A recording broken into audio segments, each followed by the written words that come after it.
Et si je te disais que tu es en train de vivre la plus belle séparation de ta vie?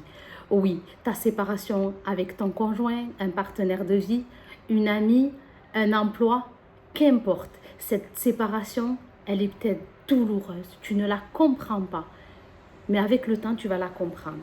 Je vais t'expliquer en détail. Si tu ne me connais pas, bienvenue à toi. Je suis Naïma Chaboun, coach business, et j'accompagne les personnes à lancer un business en partant de zéro, d'une manière 360. C'est-à-dire qu'avant de lancer un business, car comme vous le savez, lancer un business, c'est très facile. Enregistrer un numéro de SIRET, ça prend quelques minutes en un clic et c'est fait. Mais il est important de construire, de bâtir la personne qui va être en capacité de porter ce business. Et pour ce faire, j'accompagne dans une démarche holistique, multidimensionnelle entre neurosciences, art oratoire, leadership, psychospiritualité au centre de mon accompagnement pour déclencher ton abondance et ton expansion, et assurer ta mission de vie et vivre pleinement de tes rêves. Bienvenue à toi dans cet épisode qui m'a inspiré suite à de nombreux DM que j'ai reçus, suite au retour que j'ai envoyé sur Instagram, dont un retour de Monsieur K que j'ai accompagné. Mais avant de rentrer dans les détails, pour revenir à cette introduction, qu'importe la séparation que tu es en train de vivre ou que tu as vécu et aujourd'hui tu ne la comprends toujours pas, mais sache que tout est juste et tout est parfait. Comprendra qui pourra, TJTP. Et oui, car on n'a pas le contrôle en réalité sur nos vies, mais avec le temps, on comprend qu'en réalité, que tout ce qui nous arrive était parfaitement orchestré par les plans divins. Oui, alors je m'explique. Avant de rentrer dans le vif du sujet de cet exemple de Monsieur K, j'ai repensé à mon exemple quand j'ai quitté le salariat. Ça a été très douloureux et pourtant c'est moi qui l'ai voulu et je ne savais pas ce que j'allais faire, mais une chose est sûre, c'est que je devais me séparer de cet emploi car j'allais aller à ma perte. Oui, à ma perte de ma santé mentale, ma santé physique, bien que y avait entre guillemets le confort financier, mais il y avait cette peur, la peur du manque, la peur de ne pas savoir faire autre chose, à savoir que j'ai exercé ça pendant 15 ans et donc ça a été compliqué de prendre cette décision, mais je l'ai quand même prise et aujourd'hui je vais t'expliquer ce que j'ai traversé. En fait, quand on se sépare d'une chose, on a toujours, là en l'occurrence dans ce cas, j'avais le choix de rester. Même si, voilà, dans ma santé, c'était dur, effectivement, voilà, c'était quand même un poste à responsabilité, c'était quand même agréable d'avoir un contact dans les relations humaines, que ce soit auprès du personnel de terrain que j'encadrais, que ce soit au niveau du public cible, que ce soit au niveau du développement de l'activité des partenaires sociaux, médico-sociaux. Voilà, mais j'ai pris cette décision parce qu'à un moment donné, je pense que mon âme aspirait à autre chose. En fait, c'était plus fort que moi et, et parce que pendant longtemps, cette petite voix, je ne l'ai pas écoutée. Et vous savez, on l'a tous, cette petite voix. Et le jour où mon corps m'a dit, ben, tu ne comprends pas par la petite voix, ben, je vais te bousculer par la santé. Quand j'ai fait 2 burn-out en 13 mois, il fallait bien que je prenne une décision à un moment donné. Donc je l'ai prise et je ne savais pas où j'allais en réalité, mais je l'ai quand même prise. Alors pourquoi je te dis ça?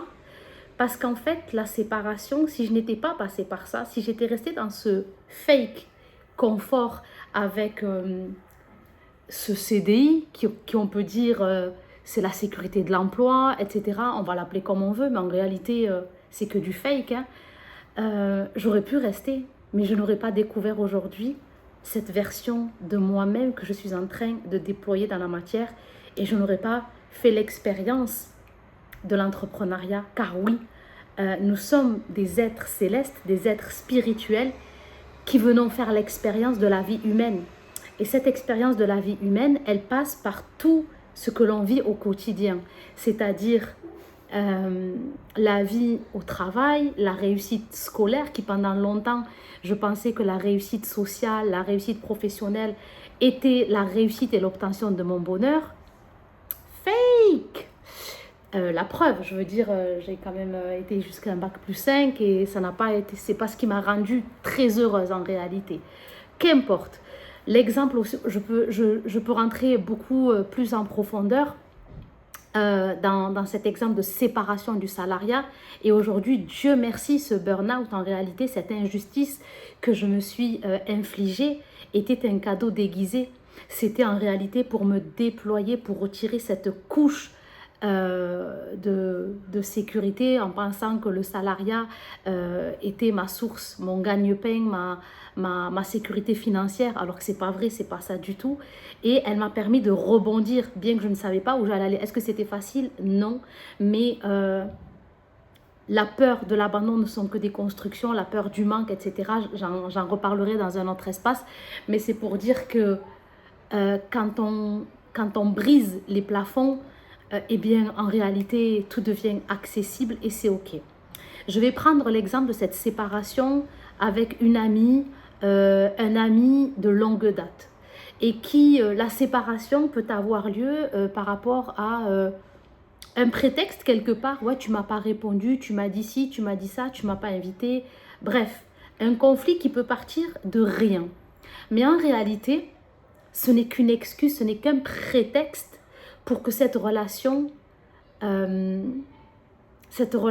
s'achève. Pourquoi? Parce qu'à un moment donné dans nos vies, en réalité, qu'on le veuille ou non, excusez-moi, il fait chaud, qu'on le veuille ou non, on grandit en maturité et on vibre plus à un moment donné dans les mêmes champs. Les fréquences ne sont plus les mêmes et autour de nous, on a besoin d'avoir du changement et d'avoir des personnes qui vibrent comme nous. Ça, c'est un cycle. La vie, elle n'est que cyclique. Il n'y a qu'à voir la nature, les 4 saisons, notre cycle utérin.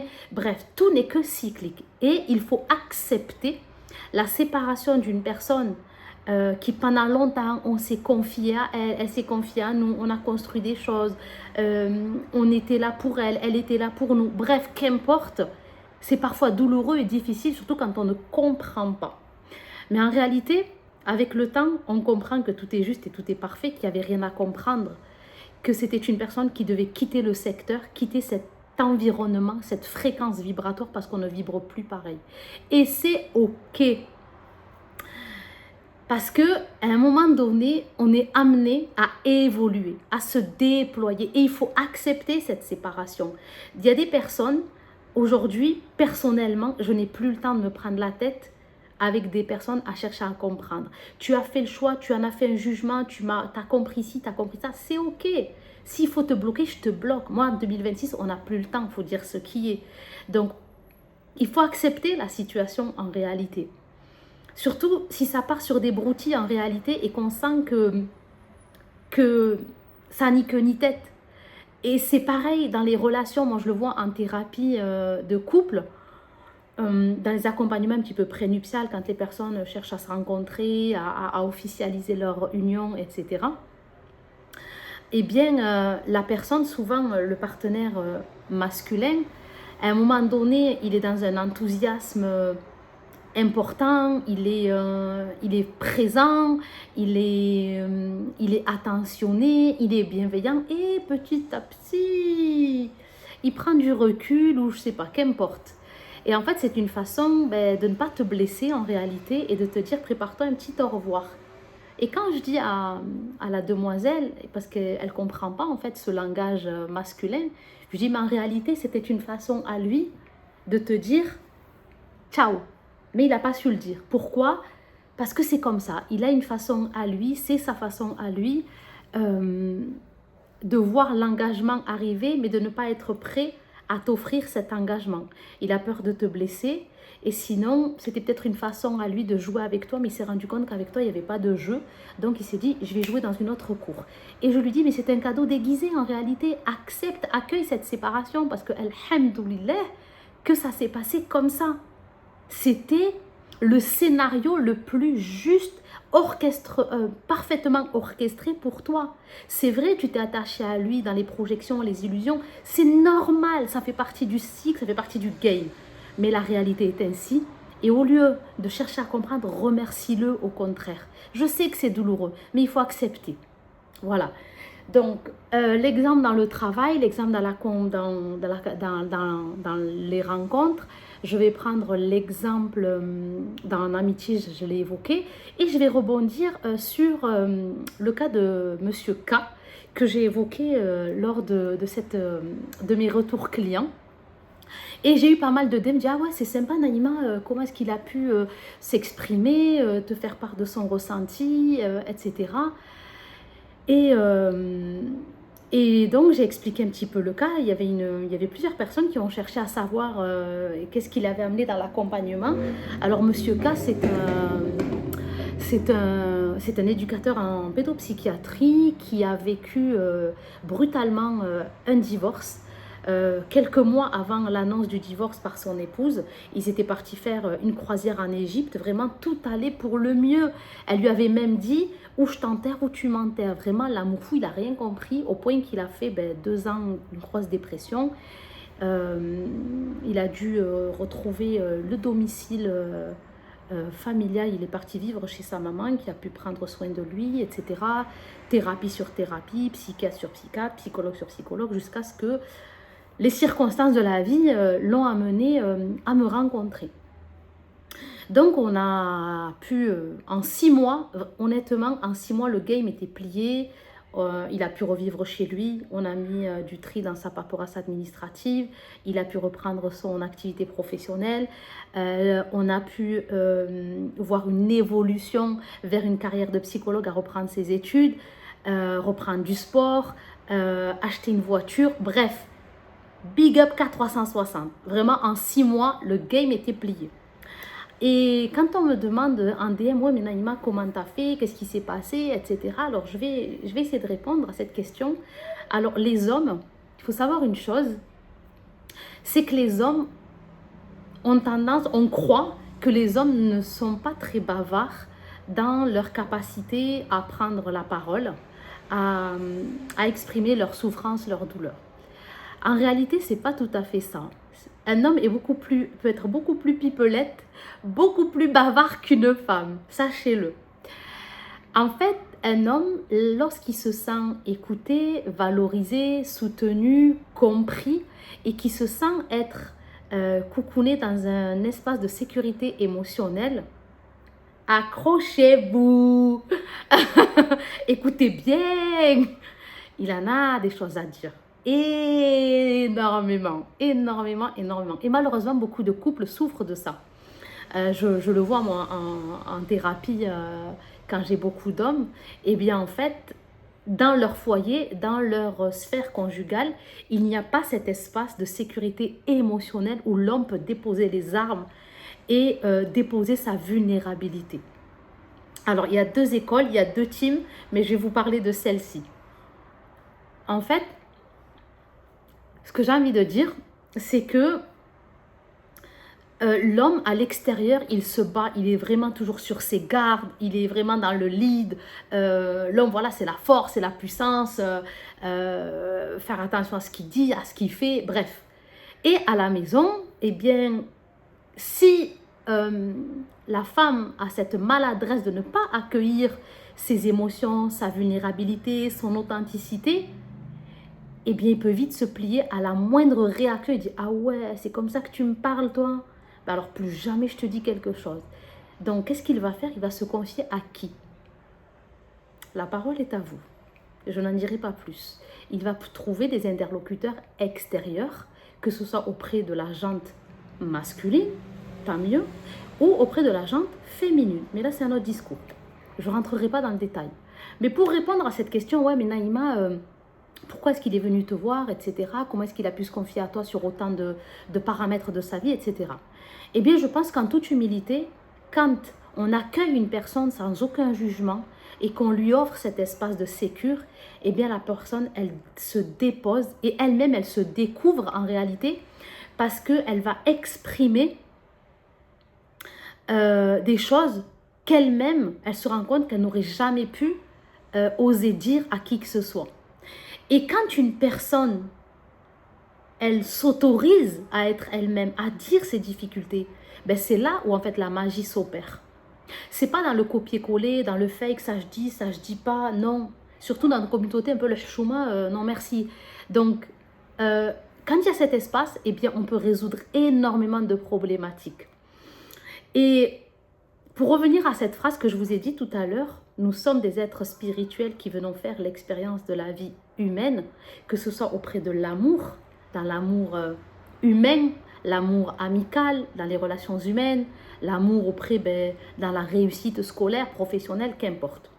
Mais à un moment donné, je pense que pour répondre à beaucoup de questions que j'ai eues sur la sphère conjugale, mais si vous voulez, je développerai, c'est qu'en fait, à un moment donné, notre identité, il y a un hadith sahih de Bukhari qui disait les âmes sont comme des soldats regroupés. Les âmes qui se reconnaissent se rencontrent et les âmes qui ne se rencontrent pas se repoussent. En fait, il se peut qu'à un moment donné, par manque de maturité, tu vas épouser une femme, un homme, par sa beauté physique, par sa beauté intellectuelle, bref, qu'importe. Si tu vas épouser une femme pour tel ou tel argument, eh bien, sache que c'est ce que tu vas vivre avec elle en réalité. Si tu n'as pas vraiment mis une intention noble, pure, sincère, connectée au monde d'ici-bas et au monde de l'au-delà, eh bien, il y a de fortes chances que ton couple parte un petit peu en cacahuète au bout d'un certain moment si tu n'as pas mis vraiment les fondations pour cheminer ensemble dans ce monde et former vraiment une équipe à deux et être prêt à affronter les défis de la vie à deux et d'être vraiment un compagnon de vie. Eh bien, à un moment donné, la vie va te rattraper dans le sens où les circonstances de la vie vont te ramener à une réalité de dire, en fait, on ne vibre plus pareil. Et en fait, tout simplement, c'est la voix de l'âme. Mais si tu l'écoutes bien, cette voix, elle te l'a dit dès le début, mais tu ne l'as pas écoutée. Tu as mis le focus sur le physique, sur la beauté spirituelle. Tu te dis, ah ouais, elle va m'aider, elle va cheminer. On va cheminer, Inch'Allah, ensemble. Elle va me faire avancer dans le dîn. Elle est intelligente, elle est belle. Bref, tu vas avoir tous les arguments que tu veux et tu vas démarrer cette vie conjugale sur ces aspects-là et c'est OK. Sauf qu'à un moment donné, cette petite voix qui t'a parlé, tu ne l'as pas écoutée, elle va te suivre. Elle va tellement te suivre que les circonstances de la vie que tu vas vivre vont venir te confirmer cette voix. Tu vas finir par en être malade, par en être fatigué, par cumuler conflit sur conflit, malentendu, manque de communication et tchouka arrive. Et là, ça fait la boule de neige. Et à ce moment-là, en fait, tu ne vas plus vibrer à la même fréquence, à la même vibration que ta partenaire. Ça va tellement dur qu'en fait, la cohabitation ne pourra pas avoir lieu en réalité. Et c'est OK. Et c'est là où en fait, la décision se prend, où en fait, c'est soit l'homme, bon, en général, il faut toujours que l'homme soit là, toujours l'homme. Bon, je rentrerai plus tard dans les détails, mais l'homme doit toujours être plus grand que la femme. Si l'homme, il est là et la femme, elle est là, ça ne va pas le faire. Il faut un minimum quand même de proximité. Si la femme, elle est là, l'homme, il est là, game over. Ouais, vraiment, ça ne va pas le faire. Donc, qu'est-ce qu'il faut faire? Eh bien, il faut revoir les négociations. Donc, il faut en discuter, échanger et remettre, on va dire, le jeu de cartes sur table et revoir un petit peu la vibration, la fréquence, les projets de chacun. Et c'est là où, alhamdoulilah, le divorce peut ne pas avoir lieu. Par contre, s'il n'y a pas ça, et qu'il y a ça, et qu'il y a ça, il vaut mieux vraiment se séparer que de se mener une vie pénible et de se compliquer la vie en réalité. Je ne sais pas si ces propos ont fait sens pour toi, mais dans cette séparation, voilà, je voulais rebondir sur ce retour client que j'ai eu à travers Monsieur K, que j'ai accompagné, j'ai eu l'honneur d'accompagner car c'était une belle personne, dans le sens où c'était une personne, ce qui l'a beaucoup aidé, c'est que c'est une personne qui était très connectée à la source maternelle, à la matrice, vraiment. très avenant, très bienveillant auprès de sa maman, une relation très fusionnelle. Et il était connecté au divin énormément, énormément, énormément. Il s'y attachait, vraiment, c'était son seul remède malgré les accompagnements en psy qu'il avait pu faire. Il s'accrochait comme il pouvait vraiment à son Coran, à ses prières, même si parfois c'était très difficile, c'était très douloureux. Les relations pansement, je vous en parle même pas. Bref, en tout cas, il est passé par des hauts et des bas, mais ce qui l'a beaucoup aidé vraiment, comme je le dis souvent, le lien au divin et le lien à la source, à la matrice, parce que se réconcilier, avoir une bonne relation avec la matrice, c'est celle par qui la porte d'entrée a eu avec la vie. Et bien, quand on a une bonne relation avec la source maternelle, eh bien, on a une bonne relation avec la vie, tout simplement. Et l'effet contraire, eh bien, ça crée des blocages, ça crée des freins. Beaucoup de paramètres peuvent être bloqués dans le monde invisible. Alors, si ces propos ont résonné en toi, que ce soit dans la sphère conjugale, dans la sphère amicale, dans la sphère professionnelle, n'hésite pas à me le faire savoir en DM ou en commentaire. N'hésite pas à liker, à partager si tu veux big up et glow up ta vie. À bientôt!